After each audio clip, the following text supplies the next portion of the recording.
It is fascinating that an increasingly large number of people in the United States have become interested in the practice of what may generally be called meditation or contemplation, according to models that have been followed for centuries in Asia. And one of the reasons for this is that the religions which are generic to the West, Judaism, Christianity, and even Islam, are more talkative than contemplative. In other words, when you go to a church service, if you're a Protestant, you expect the main event to be the sermon, and also the minister's prayer, offered more or less spontaneously, telling God how to control the universe. And if you're a Catholic, you expect the Mass, which has now been translated into English so that everybody can supposedly understand it, and has thereby been degraded from what Hindus would call mantra, the use of sound for meditation, to a merely instructive affair. We are very verbose in our religion. And because of that, it's all words, words, words. And only rarely does this help us to transform our consciousness. And this is more and more people are realizing is the important thing. Because we discover this, that our extremely powerful technologies are magnifiers or amplifiers. When we do what we will, what we think we desire with technology, we are, as it were, blowing up our image of ourselves to enormous proportions. And many of us are beginning to realize that we don't like it. We discover ourselves to be beings that are hostile to the environment and that are bent on dominating it to the point of destruction. That we don't feel at home in the universe. We feel that our skin, at the very least, is a boundary between a palpitating, sensitive consciousness that's terrified of what's outside the skin and terrified of a good deal that's inside it, like bacteria and cancer cells, weak arteries, cholesterol, what have you. So we have this strange thing that Lancelot White called the European dissociation, the feeling of oneself as a prisoner, involuntarily so, in a hostile world that does not give a damn about our egos. And therefore, when news comes from all about, whether it be from the Orient or whether it be from experiments with psychedelic drugs, when news comes that this feeling of our own existence may be a hallucination, people prick up their ears and would like to know, is there some other mode of consciousness which one can be in, which is not this alienated mode? Because we feel, I think many of us, very, very strongly, that if there is such a place, we would like to be there. That, of course, entails difficulties, which we shall go into. But this is the starting point of the fascination for yoga, for zazen, and also for the Taoist forms of meditation, which are much less known.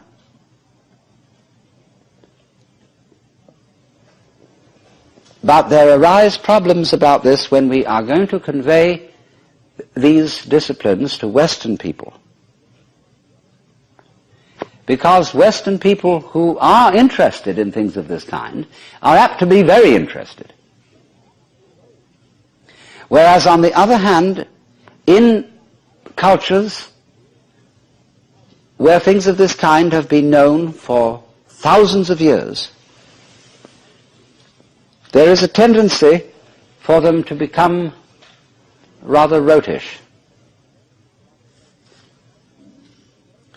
And therefore, the way of teaching these disciplines, which many Asian teachers use, are designed not for mature adults, but for relatively young people who are not interested in learning them. In other words, when a kind of religion, let's take the case of Zen Buddhism, or in Chinese it is called Chang, when after some years pious people have followed these disciplines and learned to enjoy them, they have a way of telling their children that you ought to enjoy this too. See? And we would like you to go to the monastery. And furthermore, when there's the superstitious feeling that raising a son to be a monk or a priest redounds to one's own good merit in future lives, the more sons you send into the priesthood, the better. It's the same in Catholic countries. It was the same among the British in the Anglican Church during the 18th century, when the first son of the family went into the law, because he had then a good chance of being a successful politician. The second son went into the army, and the third son went into the priesthood. And it is a matter of course. And they had no real interest in religion. They weren't really curious. It was something they were studying out of filial duty to their parents.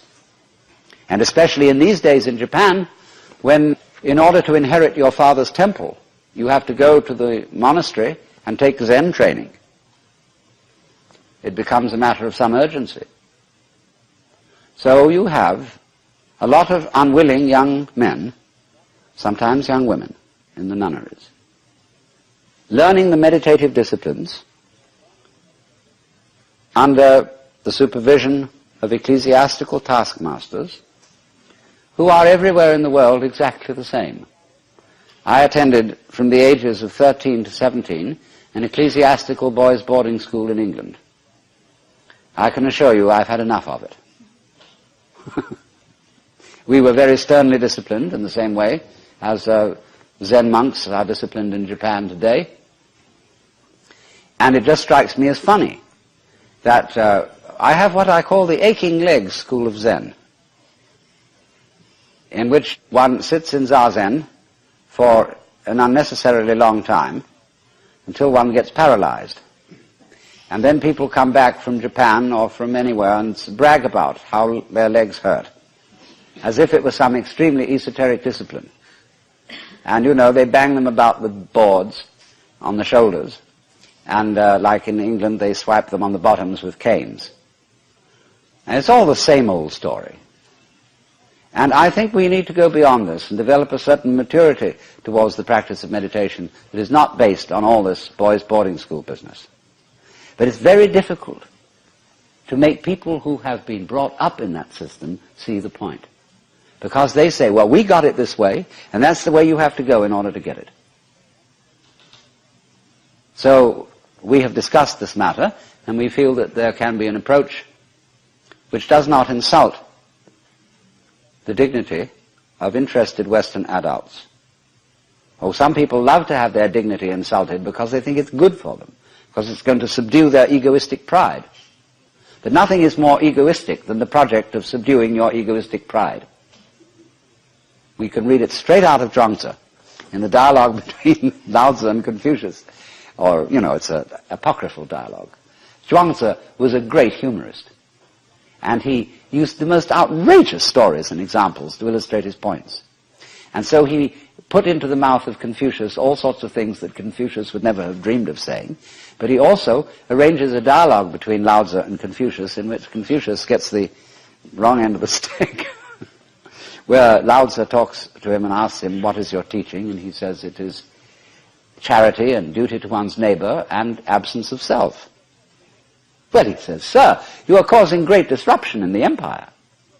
Is not your elimination of self a positive manifestation of self? You are like somebody beating a drum in search of a fugitive. I mean, we would say, it is like the police about to raid a whorehouse with the sirens on, so that everybody hears them coming and runs away. You see? So in the same way, when you go after with a project to eliminate your selfishness, nothing could be more in the nature of spiritual pride. And you will work on it, and the more you work on it and get uptight and stiff, the more your spiritual bulge increases.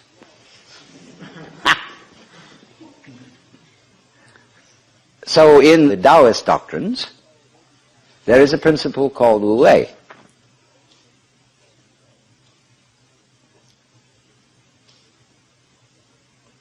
And this means, Wu means none or not, no, negation. Wei has a combination of meanings. It can mean action, making, but the best translation I have found for it is forcing. And so Wu Wei is the principle of not forcing in anything that you do.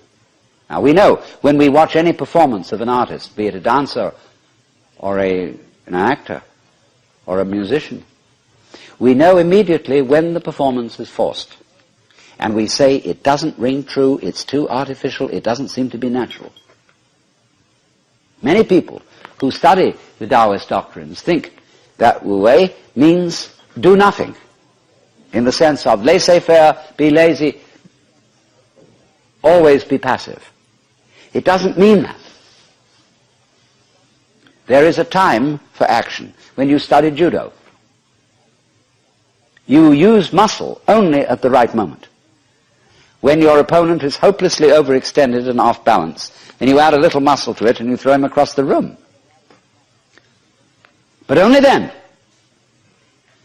You never use muscle at the wrong moment. For as Shakespeare knew perfectly well, there is a tide in the affairs of men which, taken at its flood, leads on to fortune. And so Wu Wei is based on knowledge of the tide, the drift of things. Get with it.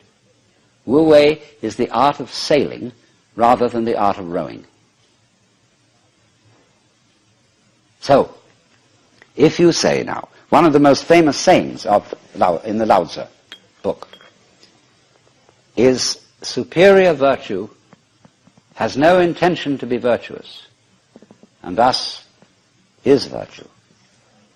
Inferior virtue cannot let go of virtuosity, and thus is not virtue. So one could also say, the real Wu Wei is not intentionally Wu Wei, and so is Wu Wei. But inferior Wu Wei so tries to be Wu Wei that it isn't. In other words, this is saying Wu Wei is not a matter of cultivated passivity or even of cultivated spontaneity, because there are people who think that they are released, that they have realized that they are the Tao, as all of us in fact are, or that you are, to put it into Vedanta terms, every one of us is the Brahman, the eternal self of the universe, beyond all description or classification or thought. And say, okay, baby, I'm that. Now I'm going to have a ball. Well, what kind of a ball do they have? Well, what they do is they look up the rules on which society runs and do the opposite. Well, that's still running by the rules of society. And it's the mirror image in reverse. That's not spontaneity. You have to be able to realize that you don't know what you really want to do until you are very quiet. And it tells you. So, to quote Jesus, unless you become again as a child, you cannot enter the kingdom of heaven. And if you read the Bible, incidentally, which is a very dangerous book, as I'm going to be demonstrating in Playboy this December, but understand heaven in a very literal sense, space. See, we are in heaven now, because the earth is a spaceship, and heaven is space. What is called in Chinese gung, Japanese gu, the void. That's what is important. that most of us don't know this. Even Shakespeare has one of his characters saying, "Oh, that this all too solid flesh would melt." But do you know you are much more space than you are anything else? If the ponderable, I won't say matter, the ponderable whatever in your bodies were condensed and all put together, it would be smaller than the point of a pin. And anyway, as somebody once said, even a bishop is 80% water.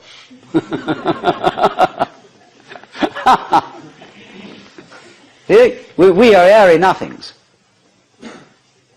So space is somehow very, very fundamental.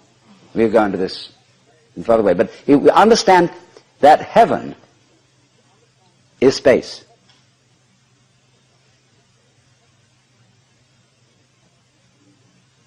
And all those references in those nursery rhymes that we learned as children, which were the hymns about heaven. Always we're talking about thrones and crowns and harps and streets of glass, crystals, transparencies, space. It comes down to space always. Space, which nobody can define, nobody can imagine, appears to be nothing, is the foundation of the universe.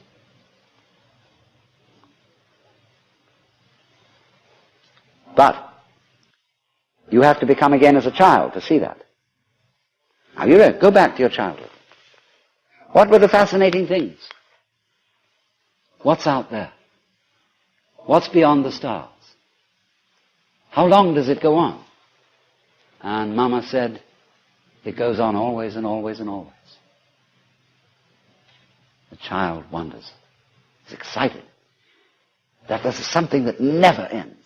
Then the child asks about time. How long ago is long ago? Well, the Bible says that in the beginning God created the heaven and the earth. Well, what did God do before he did that? Well, as one person said, he sat up thinking punishments in hell for people who ask silly questions.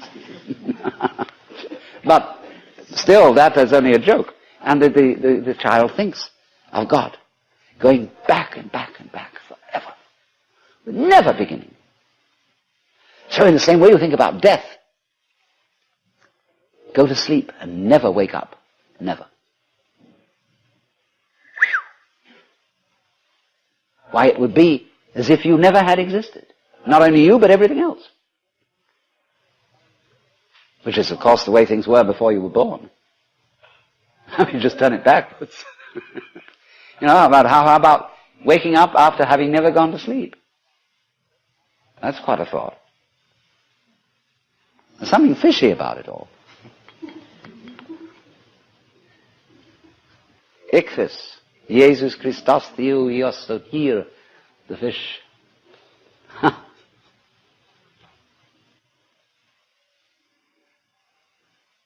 So we get a funny feeling when we think those questions really through.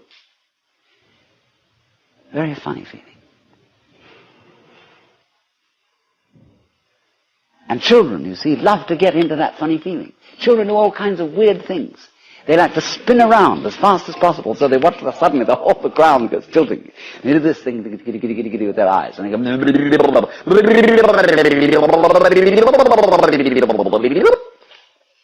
and they make faces and test out their bodies in all sorts of funny ways, because they know from the beginning that the world is weird. A strange thing, because everybody knows what it's all about, only they won't admit it. Being brought up is being taught not to admit it, that you know very well what's going on.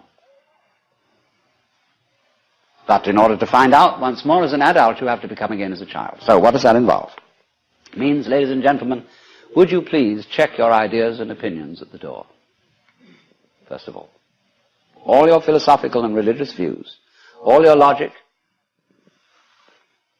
because I say check it at the door advisedly, because you can pick it up again when you go out if you feel unsafe without it. I'm not trying to argue you out of your opinions and views. I'm merely suggesting that for the sake of an experiment, you temporarily suspend them. And view what is as if you didn't even know how to talk. Red is not red, blue is not blue. Hard is not hard, soft is not soft. Male is not male, female is not female. There is just this jazz.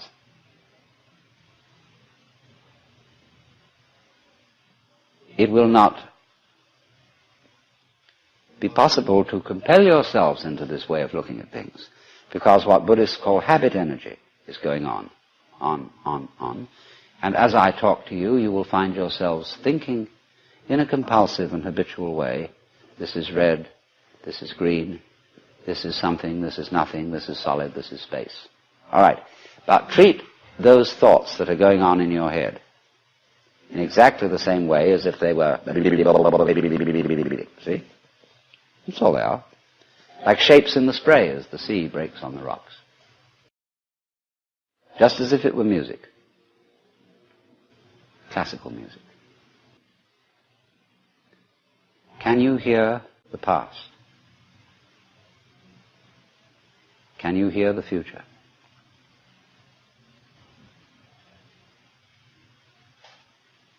Can you hear the listener? Where do the sounds come from?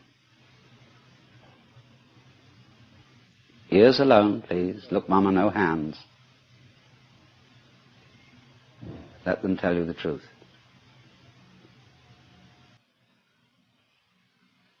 You may be talking to yourselves. Don't try to repress it, as I said. Just disregard it. That happens. It's like an itch. Really listen. Dig that sound. Now, that's the easiest way to begin into meditation. For most people. We're all different, of course, and there are different things for different people's temperaments. But I find it simplest to illustrate it by the art of meditation is a way of getting into touch with reality. And the reason for it is that most civilized people are out of touch with reality because they confuse the world as it is with the world as they think about it and talk about it and describe it. For on the one hand, there is the real world, and on the other, a whole system of symbols about that world which we have in our minds. These are very, very useful symbols. All civilization depends on them. But like all good things, they have their disadvantages. And the principal disadvantage of symbols is that we confuse them with reality, just as we confuse money with actual wealth. And our names about ourselves, our ideas of ourselves, our images of ourselves with ourselves.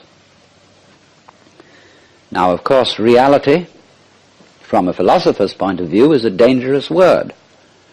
A philosopher will ask me, what do I mean by reality? Am I talking about the physical world of nature? Or am I talking about a spiritual world? Or what? And to that I have a very simple answer. When we talk about the material world, that is actually a philosophical concept. So in the same way, if I say that reality is spiritual, that's also a philosophical concept. And reality itself is not a concept. Reality is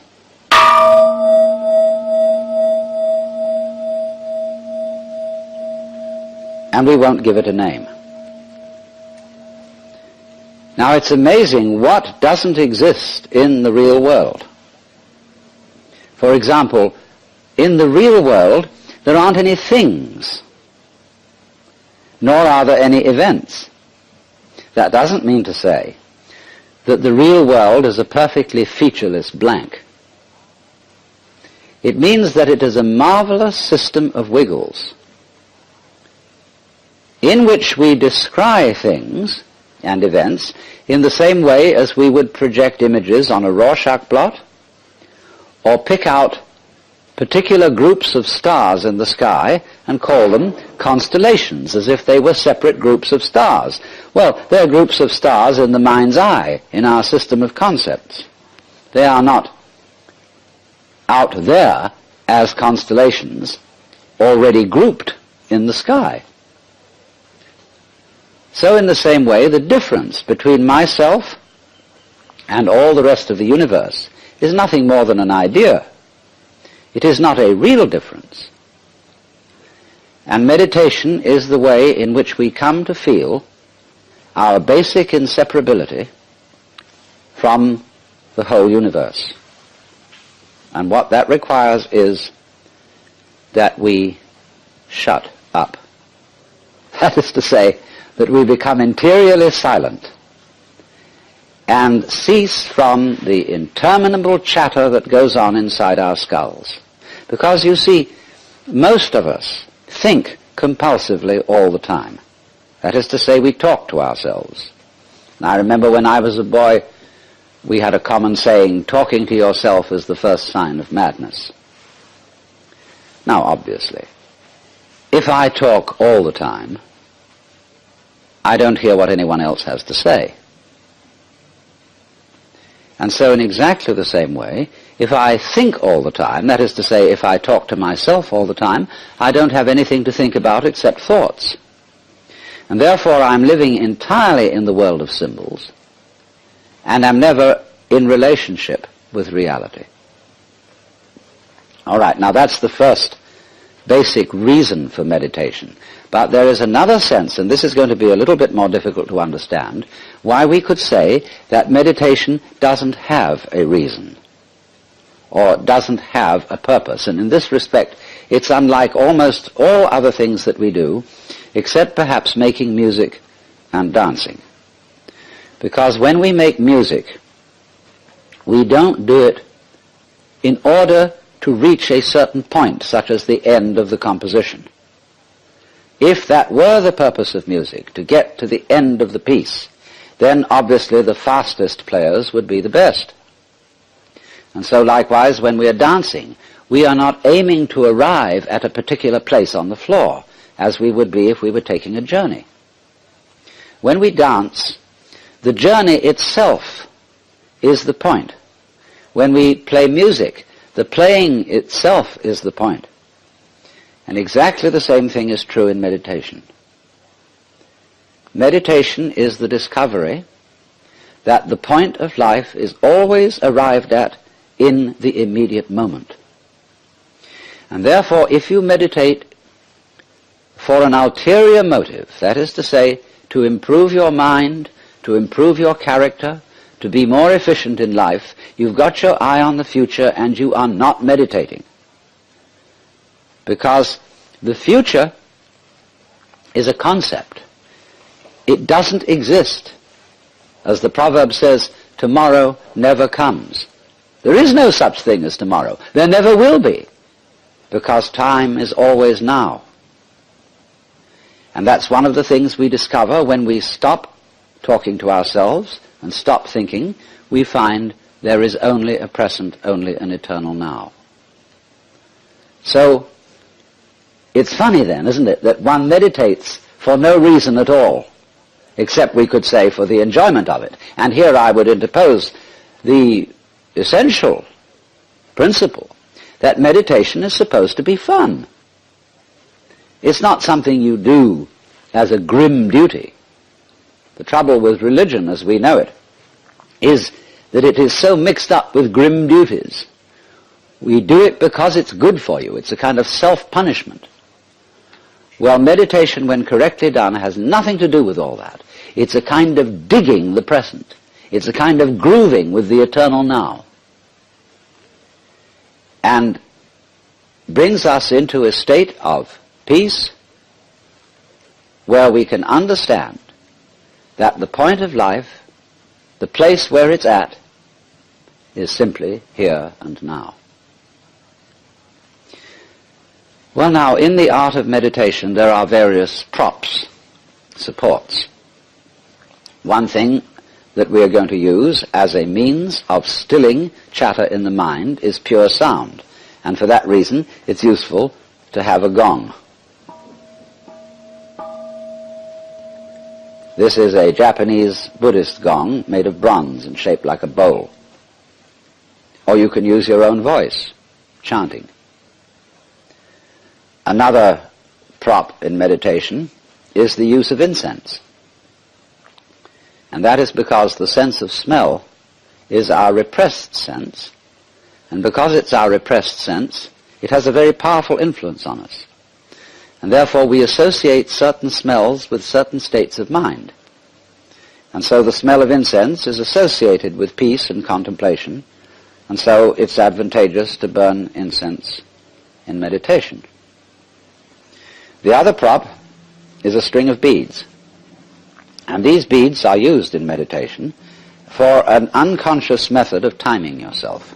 Instead of looking at a watch, you move a bead each time you breathe in and out, so that at a certain rate, you see there are always 108 beads on a rosary, and when you get to slow breathing, halfway around the rosary is about 40 minutes, and that is the usual length of time for which one sits in meditation, because otherwise you get uncomfortable and you get stiff legs and problems of that kind. Now then, the other thing, first of all, that we have to go into is how does one sit in meditation? You can sit any way you want. You can sit in a chair, or you can sit like I'm sitting, which is the Japanese way of sitting, or you can sit in the lotus posture, which is more difficult, which is cross-legged, with the feet on the thighs, soles upwards. And the younger you start that in life, the easier you'll find it to do. Or you can just sit cross-legged on a raised cushion above the floor. Now the point of this is that if you keep your back erect, I don't mean stiff like this, nor slumped like this, but just easily erect, you are centered and easily balanced, and you have a feeling of being thoroughly rooted to the ground. And that sort of physical stability is very important for the avoidance of distraction and generally feeling settled. Here and now, j'y suis, j'y reste, as the French say. I'm here and I'm going to stay. Well now, the easiest way to get into the meditative state is to begin by listening. If you simply close your eyes and allow yourself to hear all the sounds that are going on around you, just listen to the general hum and buzz of the world as if you were listening to music. Don't try to identify the sounds you're hearing.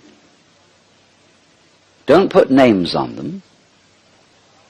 Simply allow them to play with your eardrums.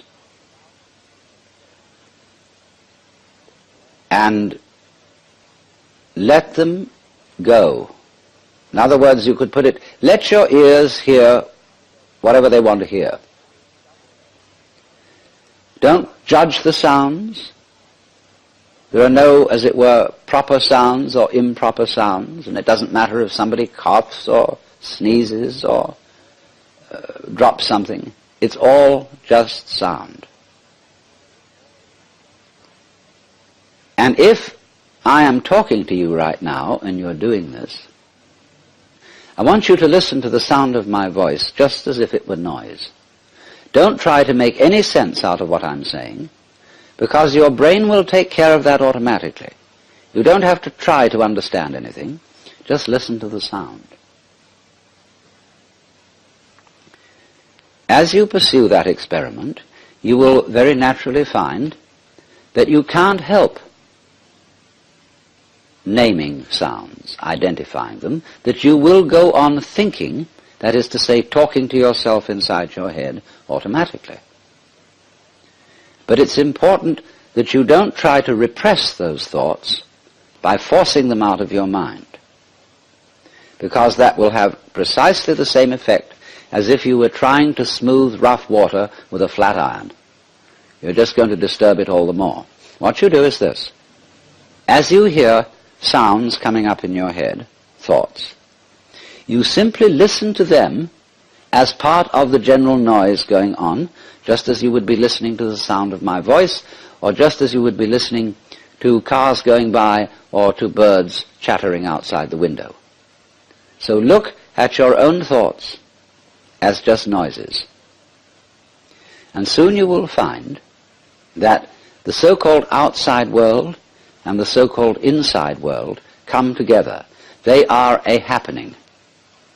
Your thoughts are a happening, just like the sounds going on outside. And everything is simply a happening, and all you're doing is watching it.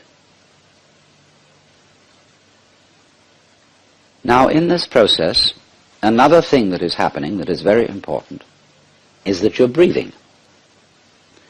And as you start meditation, you allow your breath to run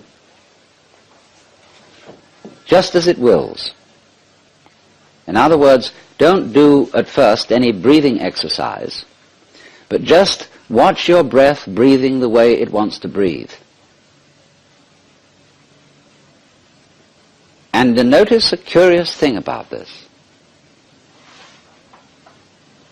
You say in the ordinary way, I breathe, because you feel that breathing is something that you are doing voluntarily, just in the same way as you might be walking or talking.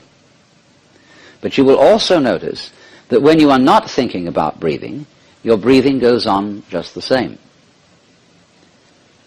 So the curious thing about breath is that it can be looked at both as a voluntary and an involuntary action. You can feel on the one hand, I am doing it, and on the other hand, it is happening to me.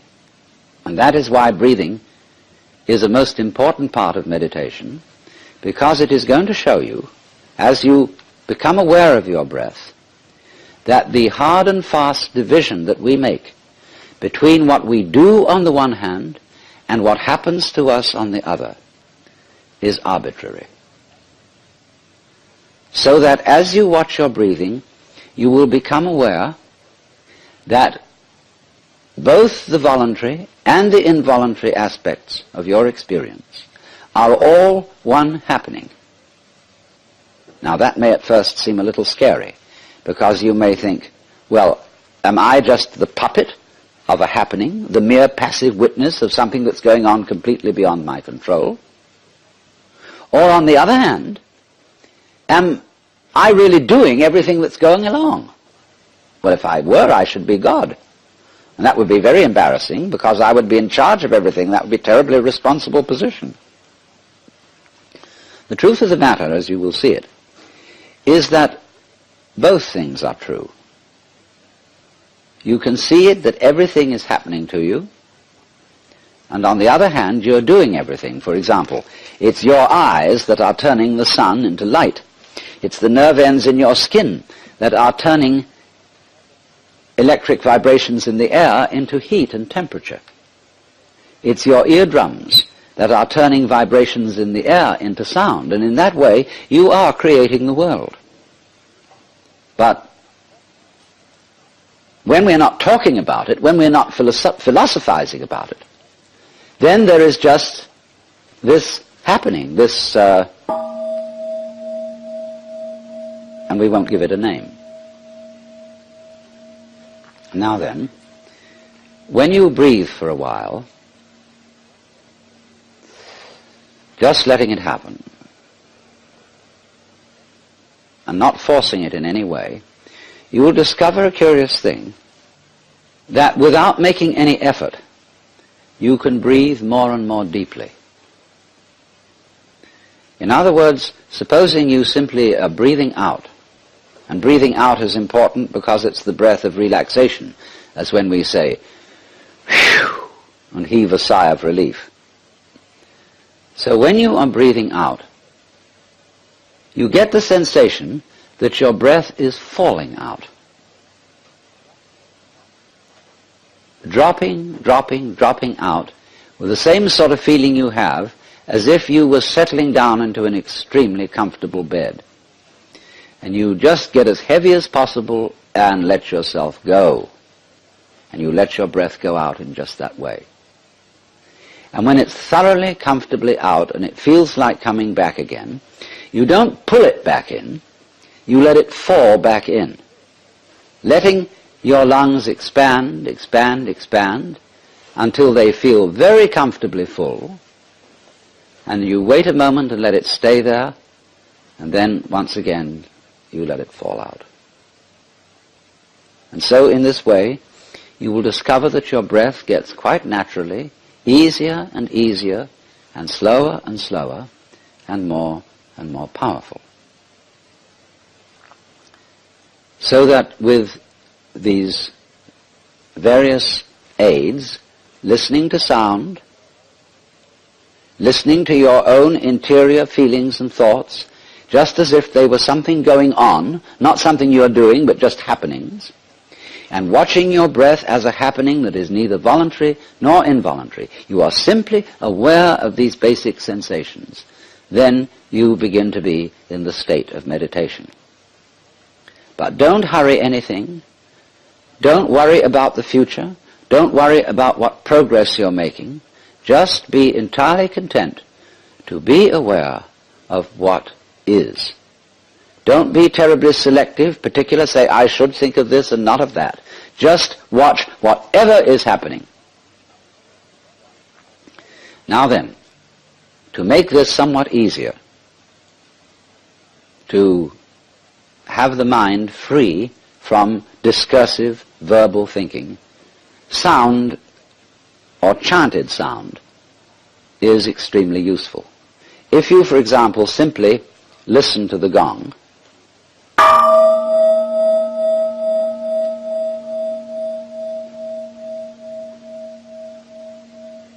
and let that sound be the whole of your experience. It's quite simple. It requires no effort.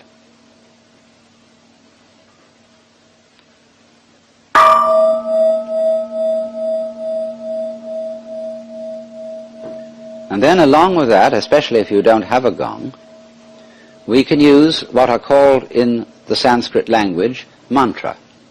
Mantra are chanted sounds which are used not so much for their meaning as for the simple tone. And they go along with that easy kind of slow breath. One of the basic mantras is, of course, the sound Om.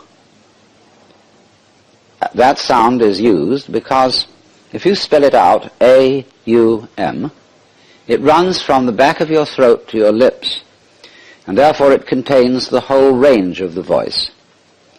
And for that reason, it represents the total energy of the universe. This word is called the pranava, the name for the ultimate reality, for the which, than which there is no whicher. And so, in this way then, if you chant it,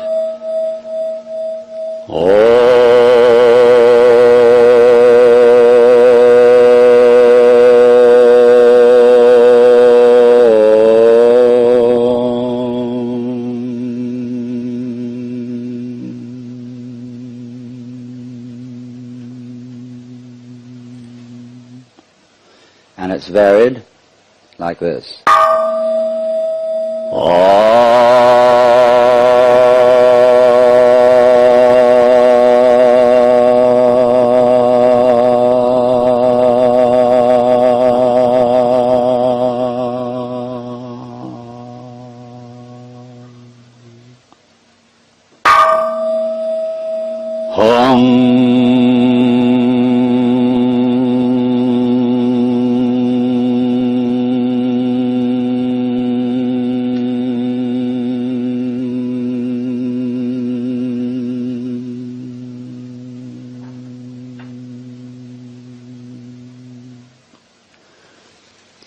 And you can keep that up for quite a long time, And eventually you will find, as you go on chanting, that the words of the chant will simply have become pure sound.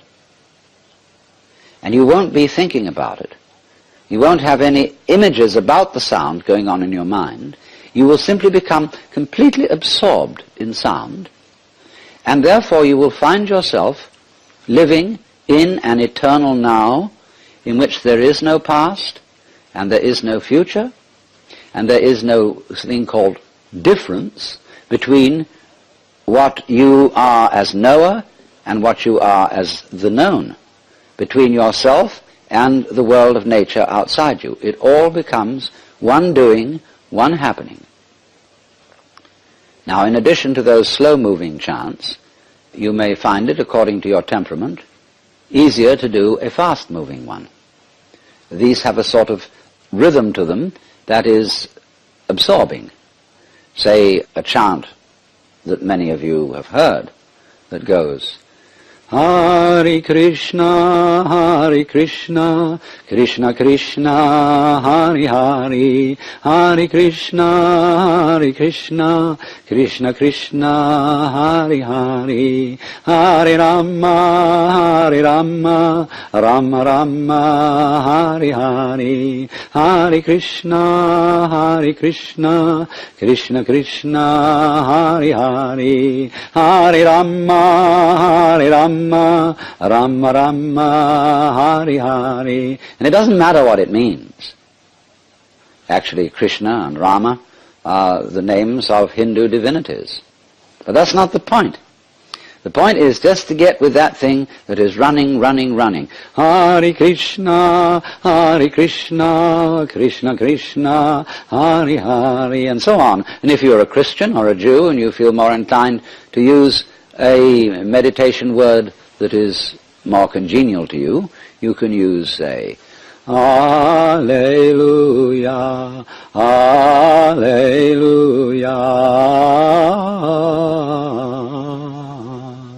Alleluia, Alleluia,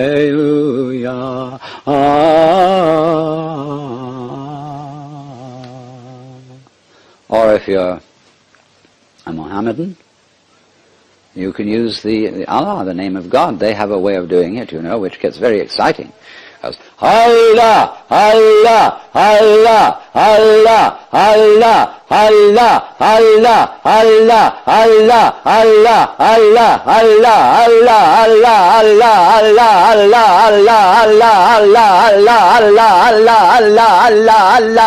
Allah, Allah, and it gets faster and faster. You can keep that up for 40 minutes. And you'll be out of your mind. But you see, to go out of your mind at least once a day is tremendously important, because by going out of your mind you come to your senses. And if you stay in your mind all the time, you are over-rational. In other words, you're like a very rigid bridge, which, because it has got no give, no craziness in it, is going to be blown down in the first hurricane.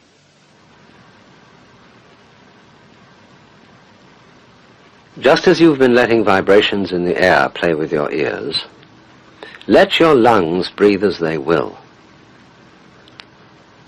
Don't as yet attempt any breathing exercise. Don't force anything.